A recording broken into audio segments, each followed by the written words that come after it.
राम राम दोस्तों। दोस्तों, अगर आपको मेरी बात सही लगे तो इस वीडियो को ज़रूर शेयर करें और इस बात को आगे बढ़ाएं। दोस्तों, जो भी हिंदू है, जो भी सनातन धर्म को फॉलो करता है, उसके लिए सारे ग्रंथ, देवी देवता, सारे भगवान सब पूजनीय हैं। लेकिन जाने अनजाने उनका अपमान हो रहा है और हमें पता भी नहीं है। और कई बार तो हम स्वयं अनजाने में उनका अपमान कर रहे हैं। अब मैं आपको बताता हूं कैसे। अंग्रेजों का एक दिया हुआ शब्द है माइथोलॉजी, जिसे शॉर्ट में कहा जाता है माइथो। माइथोलॉजी का अर्थ क्या है? माइथोलॉजी का अर्थ है मिथ्या, कल्पना। अब आप ही बताइए मुझे कि यदि आपकी किसी ग्रंथ में, किसी देवता में, किसी देवी में, किसी भगवान में आस्था है और उसे माइथोलॉजी कहा जाए या कल्पना कहा जाए, तो यह आपकी आस्था का भी अपमान है और आपके इष्ट का भी अपमान है। लेकिन इसमें दोष आपका नहीं है, क्योंकि कई बार तो हमें पता ही नहीं है, हमने इस गहराई से सोचा ही नहीं है।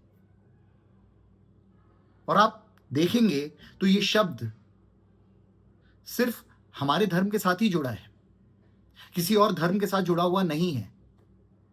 मैं हैरान तो तब हो गया जब मैं world heritage site Ajanta Ellora caves गया। वहां पर जो गुफाएं हैं, उसके बाहर जो जानकारी लिखी होती है, उसमें रामायण की, महाभारत की स्कल्पचर्स हैं, उनका चित्रण किया हुआ है। शिव जी की, पार्वती जी की जो लगन हुआ था, उनका उनका पूरा वर्णन किया हुआ है। और इन गुफाओं के बाहर लिखा हुआ है अकॉर्डिंग टू इंडियन माइथोलॉजी।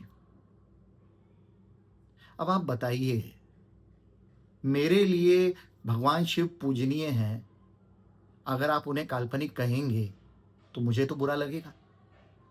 इसलिए अगर कोई आपसे ये कहे तो उनको बताइए कि ये काल्पनिक नहीं है, ये हमारे ग्रंथ हैं, ये हमारे देवी देवताओं की कथाएं हैं। माइथो नहीं है, माइथोलॉजी नहीं है। धन्यवाद।